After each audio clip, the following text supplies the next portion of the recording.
देखो चौहान वंश।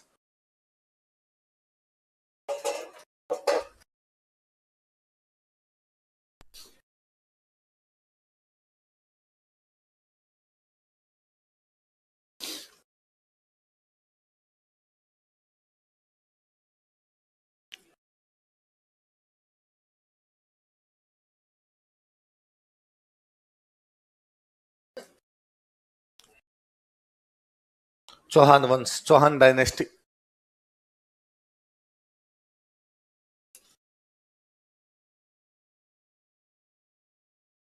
चौहानों का ना एक बहुत अच्छा सवाल ये बनता है, क्योंकि जो अभी तक हमने 3 वंश पढ़े, गुहिल, राठौड़, कछवाहा, ये थोड़े अपेक्षाकृत नए थे, या यूं कहिए कि 47 तक इनका अस्तित्व था सबका, है ना, 47 तक भी इनके राजा बन रहे थे। अब हम 3 जो वंश पढ़ेंगे, चौहान, परमार, प्रतिहार, कौन कौन से?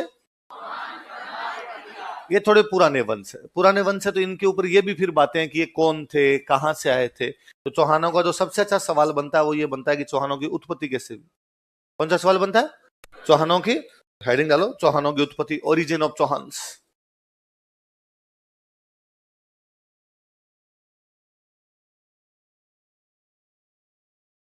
ओरिजिन ऑफ चौहान्स, चौहानों की उत्पत्ति।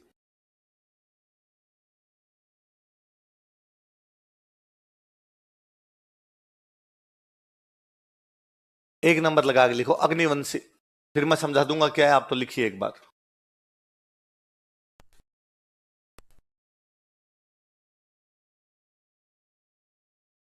अग्निवंशी।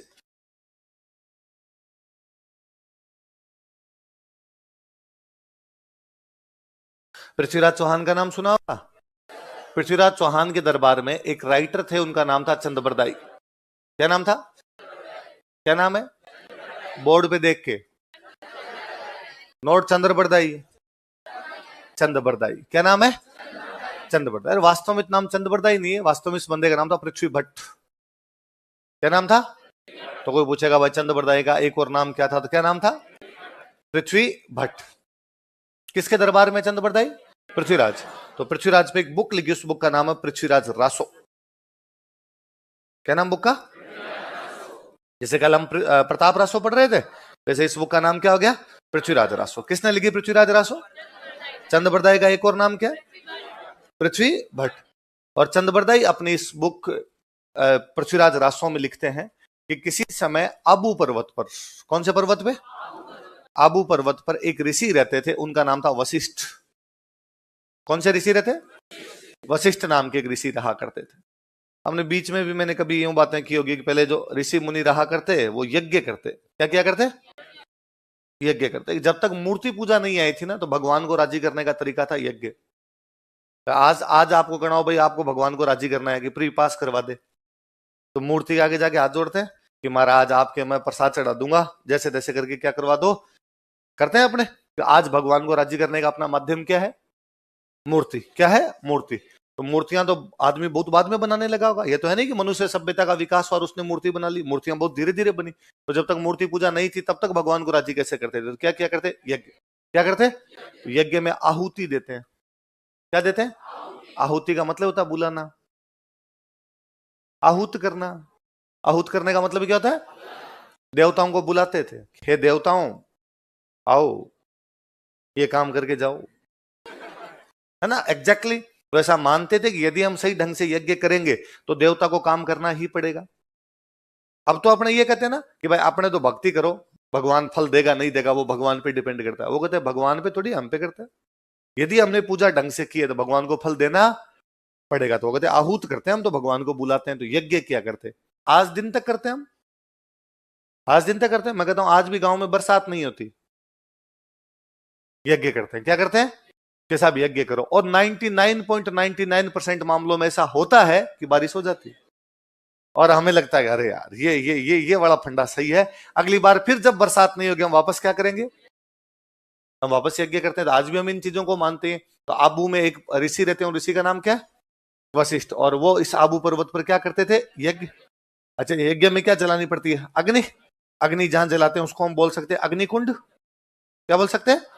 अग्निकुंड हो गया ना, कुंड, कुंड बना लिया, कुंड तो समझ गए, अग्निकुंड बना लिया, फायर अल्टार। तो अग्निकुंड हुआ करता था। अब एक दिन ऋषि अपना यज्ञ करने के लिए बैठे, यज्ञ में क्या होगा भाई, लकड़ियां जलाएंगे, लकड़ियां जला के आंखें बंद करके मंत्र बोलो, आप यही किया जाएगा। और जैसे ऋषि ने अपने मंत्र बोलने शुरू किए, कुछ राक्षस कहीं से आए, कुछ बुरे लोग कहीं से आए, और यज्ञ की जो अग्नि जल रही थी उसमें पानी फेंक के चले गए, मतलब यज्ञ की अग्नि को बुझा दिया। ऋषि बेचारा वापस खड़ा हुआ, सूखी लकड़ियां लेके आया, वापस उसने जलाया, वापस मंत्र बोलने लगा, इस बार को धूल फेंक के चला गया। कभी गाय की हड्डियां फेंक के चले जाए, कभी गाय का खून डाल के चले जाए, और नहीं तो कोई ऋषि की गुदगुदी करके भाग जाए। कुल मिला के ऋषि बेचारे अपना यज्ञ कंप्लीट है। इस बार ऋषि को गुस्सा आया, इस बार ऋषि ने वापस यज्ञ की अग्नि को प्रज्वलित किया, और ऋषि ने हाथ जोड़े, हे भगवान, ये कुछ राक्षस तुम्हारे यज्ञ को कंप्लीट करने नहीं दे रहे। हे अग्नि देवता, मैं चाहता हूं कि तुम्हारा यज्ञ कंप्लीट हो, इसलिए हे अग्नि देवता, तुम योद्धा उत्पन्न करो। क्या उत्पन्न करो? वॉरियर्स, लड़ने वाले लोग, युद्ध करने वाले लोग उत्पन्न करो। और कहते हैं उस अग्नि से 4 योद्धा उत्पन्न हुए। कितने योद्धा उत्पन्न हुए? 4 योद्धा उत्पन्न हुए। हम ये मानते, चारों के नाम थे चौहान, चालुक्य, परमार और प्रतिहार। क्या क्या नाम थे? चौहान, चालुक्य, परमार और किससे पैदा हुए चारों? अग्निकुंड। किससे पैदा हुए? अग्निकुंड। अग्निकुंड किसका था? यज्ञ का। यज्ञ कौन कर रहे थे? वशिष्ठ। कौन से पर्वत पे? तो कौन कौन से योद्धा उत्पन्न हुए? 4 योद्धा थे, जिनके नाम क्या थे? चौहान, चालुक्य, परमार और। इन चारों का 4 कोनों में जाके खड़े हो जाओ। ये 4 कोनों में जाके खड़े हो गए। इस बार राक्षस जब यज्ञ को डिस्टर्ब करने के लिए इन चारों ने कूट पीट के भगा दिया। तो हम कहते हैं इन चारों की उत्पत्ति अग्निकुंड से हुई। किससे हुई? इसलिए इनके नाम के साथ जुड़ गया अग्निवंशी। क्या जुड़ गया? ये थियरी देने वाला बंदा कौन है, या इसका एक और नाम क्या है? ऐसा वो अपनी कौन सी बुक में लिखते हैं? कौन से पर्वत पे, कौन से ऋषि क्या कर रहे थे? अग्निकुंड से कितने योद्धा उत्पन्न हुए? कौन कौन से? चौहान, चालुक्य, परमार और। इन सालों में थोड़ा कम हुआ है। किसी टाइम ये आरपीएससी और यूपीएससी का पेटेंट क्वेश्चन था कि इनमें से कौन से राजपूत वंश की उत्पत्ति अग्निकुंड से नहीं हुई है? चौहान, चालुक्य, परमार, चंदेल। इनमें से कौन से राजपूत वंश की उत्पत्ति अग्निकुंड से हुई है? गोहिल, राठौड़, कछवाहा, परमार, है ना? तो ये 4 नाम याद रखने। कौन कौन से 4 नाम? लिखवा दूं? देखो,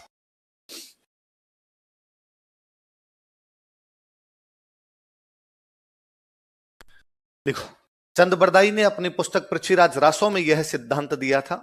चंद्रबरदाई की क्वेश्चन को पृथ्वी भट्ट लिखना। चंद्रबरदाई ने अपनी पुस्तक पृथ्वीराज रासो में यह सिद्धांत दिया था। Chand Bardai delivered this theory in his book named Prithviraj Raso. Chandabardai delivered this theory in his book named Prithviraj Raso. Chand Bardai ने अपनी पुस्तक पृथ्वीराज रासो में यह सिद्धांत दिया था। Chand Bardai delivered this theory in his book named Prithviraj Raso. अपनी पुस्तक पृथ्वीराज रासो में यह सिद्धांत दिया था।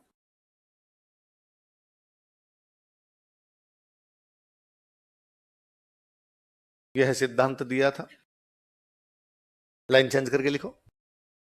इस सिद्धांत के अनुसार, अकॉर्डिंग टू दिस थियरी, इस सिद्धांत के अनुसार, अकॉर्डिंग टू दिस थियरी,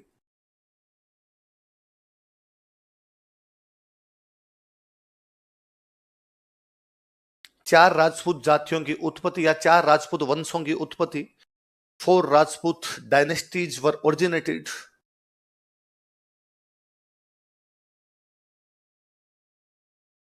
चार राजपूत वंशों की उत्पत्ति, 4 राजपूत डायनेस्टीज वर ओरिजिनेटेड। वंशों की उत्पत्ति ऋषि वशिष्ठ के आबू पर्वत के यज्ञ के अग्निकुंड से हुई थी। ऋषि वशिष्ठ के आबू पर्वत के यज्ञ के अग्निकुंड से हुई थी। Were originated from fire altar of यजना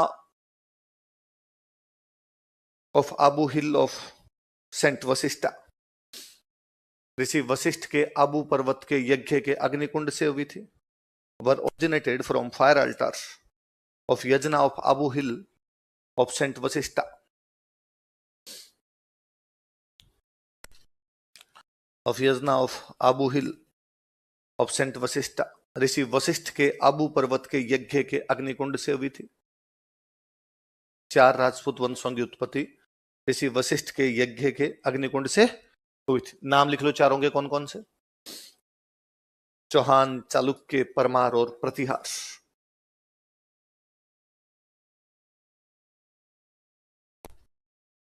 हाँ लिखो। 4 Rajput dynasties were originated from fire altar of Yajna of Abu Hill of Saint Vasishta. ऋषि वशिष्ठ के आबू पर्वत के यज्ञ के अग्निकुंड से हुई थी। क्या क्या नाम है चारों के? याद रखने वाली बात है, इन चारों के नाम याद रखने चाहिए, ऊपर नीचे लाइन हो जाए तो कोई दिक्कत नहीं। क्या क्या नाम है चारों के बताओ? चौहान, चालुक्य, परमार और प्रतिहार। उसमें भी मैं एक याद रखने वाली बात बताता हूँ। ये बुक चंद्रबरदाई लिखता है। बुक का नाम क्या है? पृथ्वीराज रास। किसका जिक्र है इसमें? पृथ्वीराज चौहान। पृथ्वीराज कौन से वंश का है? तो इस बुक में ये भी लिखा हुआ है। ये पहले 3 उत्पन्न किए थे, चालुक्य, परमार और प्रतिहार। पहले अग्निकुंड से 3 कौन कौन आए थे? उनसे पार नहीं पड़ी, इसलिए लास्ट में चौहान को लाना पड़ा। और उसने जाके भाई साहब बाद में राक्षसों को भगाया था। तो मुझे याद है एक बार आरपीसी का सवाल था कि अग्निकुंड में सबसे अंत में कौन उत्पन्न हुए थे? कौन हुए थे? क्योंकि किताब किसकी? चौहानों की। तो सर्वश्रेष्ठ कौन बताए जाएंगे? आपकी मान डाकण कौन कहे है ना। तो कोई पूछे कि अग्निकुंड में सबसे अंत में कौन आए थे, तो कौन आए थे?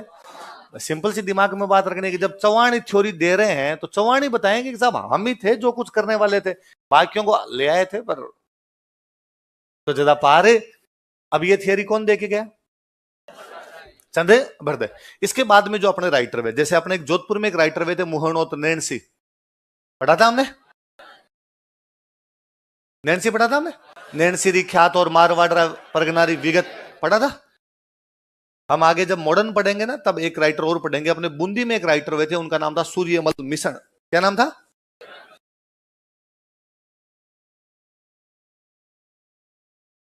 क्या नाम बोलो देखे बोर्ड पे देख के। सूर्यमल, नोट मिश्रण। चंद्रबरदाई नहीं, चंद्रबरदाई। सूर्यमल मिश्रण नहीं। तो कौन कौन 2 राइटर बताओ देखे। इन्होंने भी कहा कि भाई चंद्रबरदाई जो बात करके गया वो सही है। तो चंद्रबरदाई की बात का समर्थन कौन कौन करता है? लिखो, इसी में लिखो। मुहणोत नैणसी तथा सूर्यमल मिश्रण ने भी इस सिद्धांत का समर्थन किया था। मुहणोत नैणसी एंड सूर्यमल मिश्रण also supported this theory. Muhnot Nainsi तथा सूर्यमल मिश्रण ने भी इस सिद्धांत का समर्थन किया था। मुहणोत नैणसी एंड सूर्यमल मिश्रण also supported this theory. Suryamal मिश्रण ने भी सिद्धांत का समर्थन किया था। कौन से सिद्धांत का? अग्निकुंड का सिद्धांत का दो या अग्निवंश का सिद्धांत का दो, एक ही बात है ना। अब कोई आपको यह पूछेगा इनमें से कौन से विद्वान व्यक्ति ने अग्निकुंड के सिद्धांत का समर्थन नहीं किया था? चंद्रबरदाई, मुहणोत नैणसी, सूर्यमल मिश्रण, गौरी शंकर हीराचंद ओझा। गौरी शंकर हीराचंद ओझा ऐसी कोई भी बात कहते? क्या सिद्धांत है? अग्निकुंड का सिद्धांत। क्या सिद्धांत है? तो आपसे मेंस में भी पूछा जा सकता है अग्निकुंड के सिद्धांत के बारे में क्या जानते हो, बता सकते हो कि यह सिद्धांत चंद्रबरदाई या पृथ्वी भट्ट द्वारा अपनी कौन सी पुस्तक में दिया गया? पृथ्वीराज रासो। उसके अनुसार कौन से ऋषि यज्ञ कर रहे थे? ऋषि वशिष्ठ। कौन से पर्वत पे? और उसके यज्ञ के अग्निकुंड से कितने राजपूत वंश उत्पन्न? कौन कौन से? इसका समर्थन किसने किया? एक तो मुहणोत नैणसी और एक किसने किया? प्री में कोई आपसे ये क्वेश्चन पूछेंगे आबू पर्वत पे कौन से ऋषि ने यज्ञ किया था? यज्ञ के अग्निकुंड से कितने राजपूत वंश उत्पन्न हुए थे? उन 4 के नाम बताइए। यह सिद्धांत कौन सी पुस्तक में दिया गया था?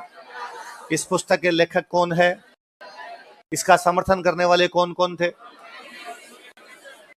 प्री में भी पूछा जा सकता है और मेंस इंटरव्यू में भी तो पूछ सकते हैं। तो इंटरव्यू में आपसे पूछ ले कि अग्निकुंड के सिद्धांत के बारे में क्या जानते हो, बता दोगे? आप कह दोगे कि सर ये चंद्रबरदाई या पृथ्वी भट्ट ने अपनी बुक पृथ्वीराज रासो में दिया था और इसके अनुसार आबू पर्वत ऋषि वशिष्ठ यज्ञ कर रहे थे।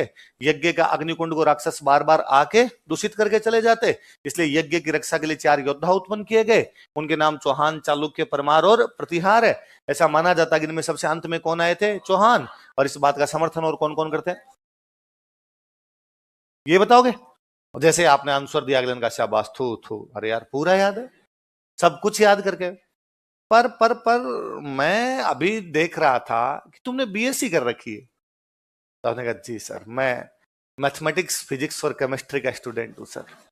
या मैंने बायोलॉजी, केमिस्ट्री और फिजिक्स के अंदर या वो सीबीजेड के अंदर मैंने ये सब कर रखा है। वेरी गुड, तुम साइंस के स्टूडेंट हो, बायोलॉजी के स्टूडेंट हो। जी सर। तुम्हें नहीं लगता कि अग्नि से आदमी पैदा नहीं होता? कोई एक्स वाई गुणसूत्र ऐसा भी कुछ होता है? साइंस नहीं पढ़ी तुमने? आप कहोगे हाँ सर, आज ही पढ़ा तो सर ऐसा होता तो है। फिर यार तुम साइंस के स्टूडेंट हो कि इस थियरी में विश्वास करते हो कि अग्नि से कोई पैदा हो गया? और यदि अग्नि से कोई पैदा हो जाता है तो फिर कश्मीर में फौजियों को मरवाने की क्यों आवश्यकता है? योगी आदित्यनाथ को कहो कि बाबा जी मुख्यमंत्री वाला पद छोड़ो, यज्ञ करो। समाचार आए कि कश्मीर में 4 फौजी शहीद, इधर मारे छींटे, 4 सैनिक पैदा, 4 सैनिक और भेज दिए जाए। इसके लिए हमें हमारे भाइयों को मरवाने की कोई आवश्यकता? वो क्यों वीरगति को प्राप्त हो, वो क्यों वहां पर शहीद हो? हम अग्नि से पैदा करते रहेंगे, अग्नि से पैदा कर करके वहां पर फौज भेजते रहेंगे। तो आप कहोगे हाँ जी सर, बात तो आपकी सही है। तो तुम्हें क्या लगता है फिर ये ऐसा क्यों लिखा है? हाँ सर, हिस्ट्री में फेंकी हुई बातें हैं सर। होता है सर कई बार, अब झूठ है, क्या करे सर, पापी पेट का सवाल है। आरएस में सर अब यही है सर, आप तो जानते ही हो सर, मेरे से ज्यादा समझदार हो सर आप। मैं बोलना नहीं चाहता था, आपने बोल दिया, थैंक यू सर। ये जो आपने बताया बाकी बात है सर, झूठी झूठी बातें नहीं कहना, ऐसा नहीं कहना, है ना?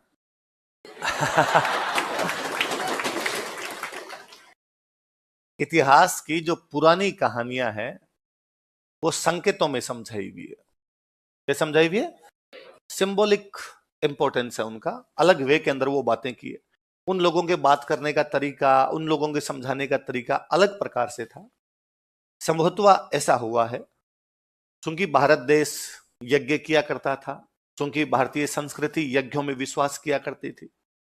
प्राचीन काल में भारतीय राजा महाराजा आपस में बहुत ज्यादा लड़ने लग गए थे, हर छोटी छोटी बातों के लिए उनमें युद्ध हो रहे थे। 2 बंदे आए, उनको बड़ा अजीब लगा, एक बुद्ध और एक महावीर। कौन कौन 2 बंदे? वो दोनों राजा के बेटे थे। और उनको लगा यार अपने तो मामा जीन, फूफा जीन, भाई साहब, चाचा जीन सब आपस में लड़ते हैं, कभी वो इसको मार देता है, कभी उसको मार देता है। और इसमें कितना नुकसान है, किसान खेती नहीं कर पाते, व्यापारी व्यापार नहीं कर पाता, साधारण आदमी जी नहीं पाता, महिलाएं बच्चे भुगतते हैं, जिनके घर में लोग वीरगति को प्राप्त होते हैं उनकी क्या दशा होती है।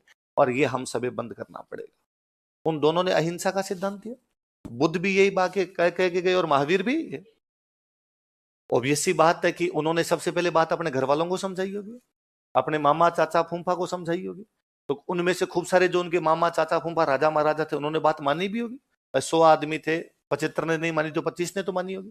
तो उन 25 ने लड़ाइयां क्या कर दी होगी बंद। कहीं ना कहीं बुद्ध और महावीर की वजह से अहिंसा का प्रचार प्रसार बढ़ा, तो भारत में लड़ाइयां क्या हो गई। कई साल तक ये चलता रहा, ठीक था, हम एक ही संस्कृति को मानने वाले लोग थे। हमारे में लड़ाइयां इस वजह से थी कि कोई राजा कहता कि ये जमीन मेरी है तो जमीन के लिए लड़ाई कर लेते, ये टैक्स मैं लूंगा तो इसके लिए लड़ाई कर लेते। लड़ाइयों के कारण ये थे। मध्य काल में एक नई संस्कृति, एक बाहर से आई हुई संस्कृति हम पर दस्तक दे रही थी। अरब के लोग अपने इस तरफ आ रहे थे और उनका और हमारी संस्कृति का आपस में कोई लेना देना नहीं था। हम मूर्ति पूजा करने वाले लोग थे, वो मूर्ति पूजा को हराम मानते थे। हम यज्ञ करने वाले लोग थे, वो यज्ञ में कोई विश्वास नहीं करते थे। हम गाय को माता मानते थे, वो गाय को काट के खा जाया करते थे। संभवतः ऐसे कुछ लोग हमारे यज्ञों में विघ्न डाल रहे हैं, ऐसे कुछ लोग हमारे मंदिर तोड़ रहे हैं, ऐसे कुछ लोग यहाँ पे गायों को काट काट के खा रहे हैं, ऐसे कुछ लोग महिलाओं बच्चों के साथ में बुरा बर्ताव कर रहे हैं। तो कोई एक ऋषि है जिसका नाम वशिष्ठ रहा होगा। नाम क्या रहा होगा? वो आबू पर्वत पे रहता होगा। उसने उन 4 लोगों को बुलाया होगा जो क्षत्रिय हैं, राजा हैं, पर अब लड़ाई झगड़ा ज्यादा करते। उसने उन 4 को बिठा के समझाया होगा कि पहले जब आपस की बात थी तो हमने लड़ाइयां बंद कर दी, लेकिन अब लड़ाइयां बंद करने से पार पड़ेगी। डांगर ने घिरे दकल्यां लाठाई खेत रुखाली जे। डांगर मतलब पशु, डांगर मतलब डांगर ने घिरे दकाल्यां, दकालना मतलब धमकाना, दकालना मतलब किसान अपने खेत में सो रहा है, एक पशु घुस गया तो किसान है ना दूर से पैर पटकता है कि भाग जाए। तो हिरण है, नीलगाय है, कोई गाय घुस गई, वो बाहर से पैर पटकने से चली गई, लठ लेके खड़ा हुआ और भाग गया तो ठीक है, वरना लठ मारता है। डांगर ना घिरे दकाल्या जद, यदि पशु धमकाने से बाहर नहीं जाए, लाठाई खेत रुखाली जाए, तो खेत की रखवाली करने के लिए क्या उठाने पड़ते हैं? अब हमारी पार नहीं पड़ेगी, हमें युद्ध करने पड़ेंगे। किसी ऋषि ने उसका नाम वशिष्ठ रहा होगा। किन्हीं 4 लोगों को जिनके नाम चौहान, चालुक्य, परमार और युद्ध के लिए तैयार किया। किसके लिए तैयार किया? हमें इस बात को मानने में कतई कोताही नहीं है कि उन चारों ने, वो जो चौहान, चालुक्य, परमार, प्रतिहार थे, इस भारतीय सभ्यता और संस्कृति की रक्षा के लिए, उन यज्ञों को बचाने के लिए, मां बहनों की इज्जत को बचाने के लिए, उस गाय माता की रक्षा के लिए, उस धरती की रक्षा के लिए अपने जी जान की बाजियां लगाई। और अरब के लोगों से उस समय सबसे अधिक कोई वंश लड़े थे तो वो लड़ने वाले 4 वंश थे। कौन कौन से? कहानी इतना बता रही है कि ये 4 योद्धा है जो यज्ञों की रक्षा कर रहे हैं। किसकी रक्षा कर रहे हैं? यज्ञ में अग्नि अब तक बुझ रही है, यज्ञ की अग्नि को कोई जलाए रख रहे हैं, तो वो 4 कौन है? हमेशा मानते हो अग्नि की रक्षा कर रहे हैं, तो हमने अग्निकुंड का सिद्धांत दे दिया। हमने इस बात को जोड़ ऐसे दिया कि अग्नि से पैदा वे ना। कहने का मतलब केवल इतना। फिर मैं एक और दूसरा बताऊं आप। अपने सुनते हैं कि किसी राजा ने अश्वमेध यज्ञ किया। सुनते हैं? क्या होता है अश्वमेध यज्ञ? घोड़ा छोड़ना है, जहां जहां हमारा घोड़ा जाएगा वो जमीन। तो यज्ञ करने की क्यों जरूरत है? यूं ही घोड़ा छोड़ दो भाई, जमीन जो जीतनी है। मैं एक राजा हूं और मेरे को ये वाली जमीन जीतनी है, तो मैं घोड़ा छोड़ दूं कि भाई घोड़ा इधर गया, इनमें से कोई लड़ लेगा तो ठीक है, ये वरना ये जमीन मेरी, ये लड़ लेगा तो जमीन मेरी, ये लड़ लेगा और हार गया तो ये जमीन भी मेरी। यज्ञ क्यों किया मैंने? अश्वमेध यज्ञ, खाली अश्व ही तो छोड़ना है, क्योंकि हम मानते थे कि जो भी काम किया जाए देवताओं के आशीर्वाद से किया जाए। और देवताओं को बुलाने का तरीका कौन सा? देवताओं को बुलाने का तरीका कौन सा? तो वो ऋषि जब इन 4 को तैयार कर रहा होगा, चौहान, चालुक्य, परमार, प्रतिहार को, इनको कहा जाओ लड़ो तुम जाके, भारतीय सभ्यता और संस्कृति की रक्षा करो, तो इन 4 ने भी कहा साहब कैसे पार पड़ेगी अपने, यार ये बाहर वाले शक्तिशाली पार कैसे पड़ी होगी? ऋषि ने कहा चिंता मत करो, मैं तुम्हें देवताओं से आशीर्वाद दिलवाता हूं। देवताओं से क्या दिलवाता हूं? यज्ञ किया होगा। ये कॉन्फिडेंस का खेल है। मैं कहता हूं कई बार आपकी तैयारी अच्छी है, आप पढ़ रहे हैं, फिर भी आपको थोड़ा डर सा लगता है। इतने में कभी मम्मी फोन करके कहती है कि आज वो एक पंडित जी घर पे आए थे और उन्होंने कहा था तेरा इस बार आरएस में सिलेक्शन हो जाएगा। पंडित जी के कहने से नहीं होता, पर अपना कॉन्फिडेंस बढ़ता है। आपको लगता है उसने बात कही, इसका मतलब कहीं ना कुछ डर के आगे जीत है।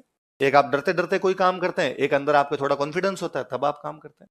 अपनी तैयारी होती है, बहुत अच्छी तैयारी होती है, फिर भी हम एग्जाम देने जाते हैं, उस दिन देवता के हाथ जोड़ के जाते हैं।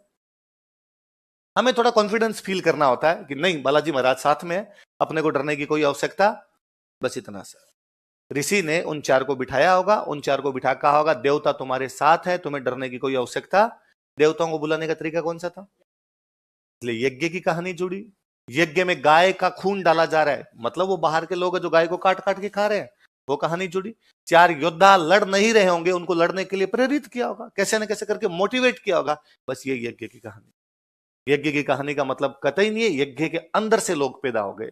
यज्ञ की कहानी का मतलब केवल इतना है, यज्ञ की रक्षा कर रहे हैं, रक्षा करने वाले 4 लोग हैं।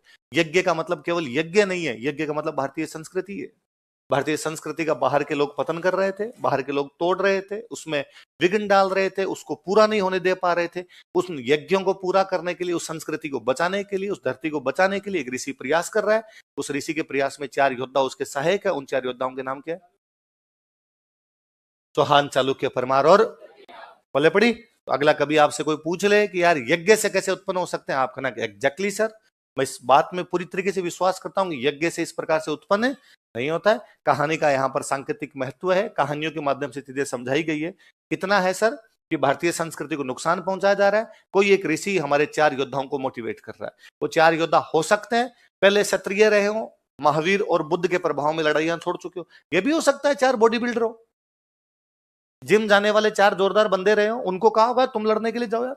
हो सकता है कुछ जनजातियां रही हो कि जंगल में कबीलों के सरदार रहे हो, उन कबीलों के सरदार को बुला के कहा होगा कि यार इस प्रकार से तुम लड़ो, वो लड़ने के लिए गए होंगे। पर कोई ना कोई 4 हमारे मजबूत पिलर है, 4 स्तंभ है, जिसको उसने बुला के समझाई, उन लोगों ने लड़ाइयां की। और हम देखते हैं कि इन सब की लड़ाइयां इन्हीं चीजों के लिए, भारतीय संस्कृति को बचाने के लिए लोग सबसे अधिक लड़े थे। वो 4 लोग कौन कौन?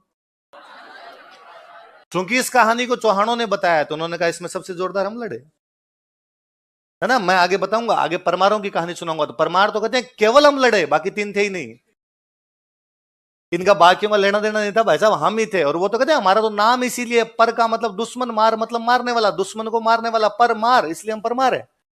इन चालुक्य चौहानों की क्या इधर है, कुछ भी लेना देना नहीं है इनका। कहानी को अपने अपने हिसाब से प्रेजेंट किया जाता है, उन लोगों ने वैसे कर दी। पर ज्यादा पॉपुलर जो कहानी हुई कौन सी हुई? चौहान वाली है ना, पृथ्वीराज रासो। पृथ्वीराज रासो बहुत फेमस रही। हाँ,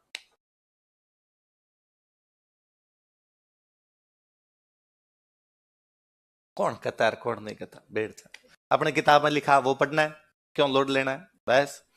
चलो, तो कौन कौन से चार है बताओ देखे? चौहान, चालुक्य, परमार और पृथ्वीराज। चलो अब आगे बढ़ते हैं। इसके बाद आगे एक सिद्धांत तो कौन सा हो गया? अग्निवंश। पुराने लोग है, पुराना इतिहास, उसमें 100 प्रकार की बातें हो सकती है जी। अपने केवल दिमाग में उतनी रखने जितनी एग्जाम में पूछी जाती है, एग्जाम में इतनी पूछी जाती है। फालतू के दिमाग में वायरस डालने से क्या लेना देना है। दूसरा लिखो सूर्यवंशी। दूसरा सिद्धांत पढ़ते हैं सूर्यवंश।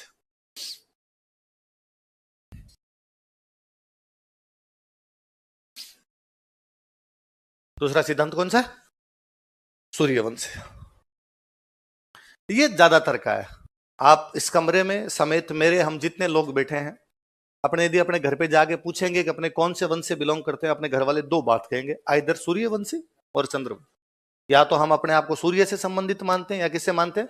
इसलिए मैंने गुहिलों के बारे में भी लिखवाया था, गुहिल सूर्यवंशी हिंदू थे, बताया था। तो ये थियोरी बहुत पुरानी है। या तो अपने अपने आप को सूर्य से मानते हैं या किससे मानते हैं? चंद्र। तो चौहानों को भी खूब सारी किताबों में क्या लिखा हुआ है, वो कौन कौन से एविडेंस है जहां पर इनको सूर्यवंशी बताया, अपने इतना याद कर लेते हैं। मैं लिख रहा हूं, उतार लीजिए, फिर मैं एक एक समझा दूंगा।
साहित्य बुक,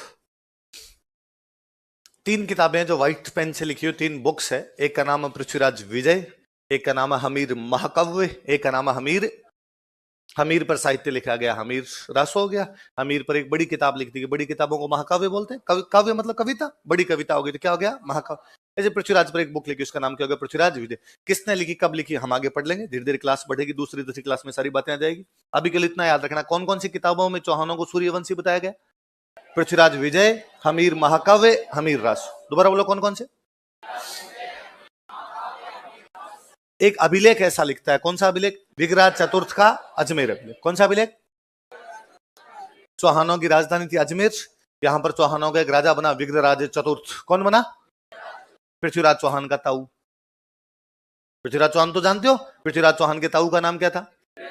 उसने, अपने आगे पढ़ेंगे अभी दूसरी कल वाली क्लास में आ जाएगा, इसने अजमेर में एक संस्कृत की स्कूल बनवाई थी।